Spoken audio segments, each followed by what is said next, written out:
Hello दोस्तों, कैसे हो आप सभी। आप सभी का मेरे यूट्यूब चैनल पर वेलकम है। नर्सिंग से रिगार्डेड सूचना पाने के लिए आप मेरे चैनल को सब्सक्राइब करें, जिससे मैं कोई भी नया वीडियो बनाऊं तो सबसे पहले आप तक पहुंचे। दोस्तों, जैसा कि आपने थंबनेल पे देख लिया कि आज हम किस टॉपिक पर बात करेंगे। दोस्तों, आज हम बात करेंगे 2025 में एंट्रेंस एग्ज़ाम की तैयारी के रिगार्डिंग कि आपको किस अकॉर्डिंग तैयारी करना है।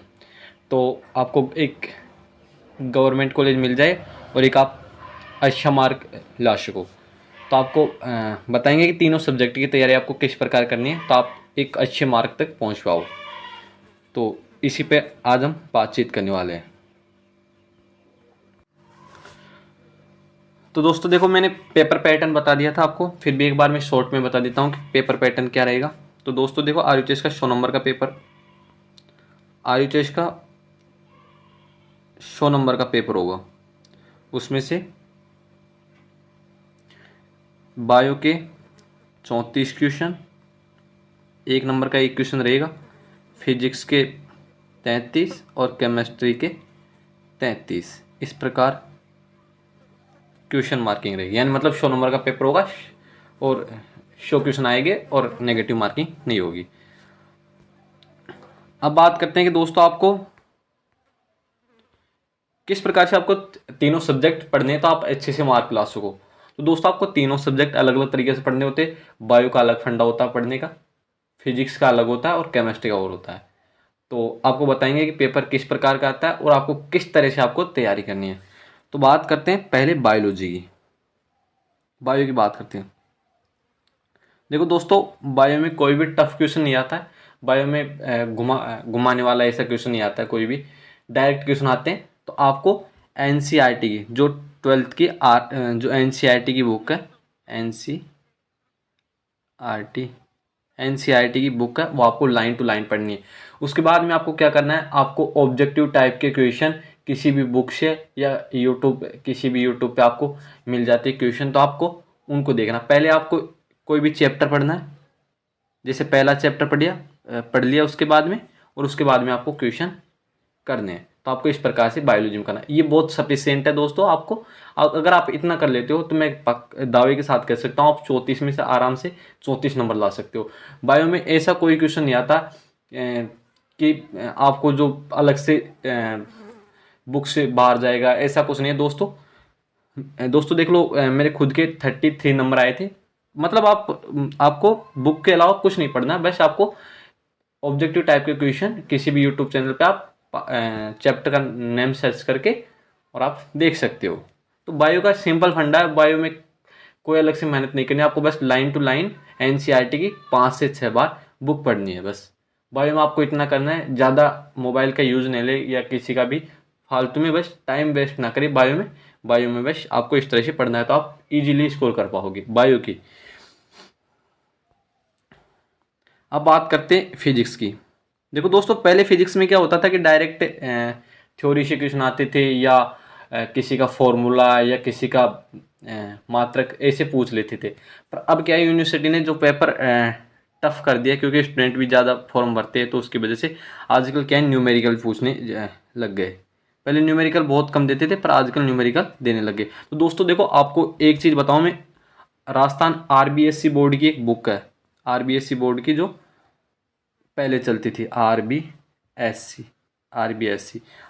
बोर्ड की एक बुक है। आपको उसके पीछे क्वेश्चन रहते हैं।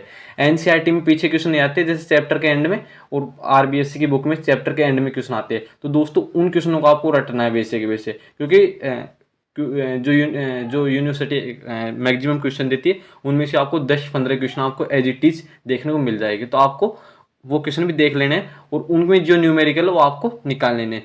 और इसके अलावा भी आप किसी यूट्यूब चैनल पे या किसी पे और भी, तो आप उनमें से भी न्यूमेरिकल आपको सोल्व करने हैं। क्योंकि दोस्तों देखो, लगभग 33 में से लगभग 15 या 20 क्वेश्चन आपको थ्योरी में से डालेंगे। दोस्तों 15 से 20 क्वेश्चन के अराउंड आपको थ्योरीज में से डालेगी, और लगभग 20 10 क्वेश्चन आपको 10-12 क्वेश्चन आपको न्यूमेरिकल में से डालने वाली। तो फिजिक्स को आपको थोड़ा ध्यान दे के पढ़ना है, क्योंकि बायो में स्कोर हो जाता है पर फिजिक्स में नहीं हो पाता, और इसके बिना सिलेक्शन भी नहीं हो पाता है। तो आपको फिजिक्स को पहले चैप्टर की लाइन टू लाइन पढ़नी है, समझते हुए हर चीज़ों को, किसी का मात्रक इन चीज़ों पे, विमाओं पे, इन पे थोड़ा ज़्यादा ध्यान देना है बस। और आपको न्यूमेरिकल किसी भी यूट्यूब चैनल से या किसी भी और बैच से आप लेकर आपके जिससे सूटेबल हो उस अनुसार आपको पढ़ना है। तो अगर आप इस प्रकार से करते हो तैयारी, तो आपको फिजिक्स में भी आप अच्छे मार्क कर लोगे। अब बात करते हैं केमिस्ट्री की।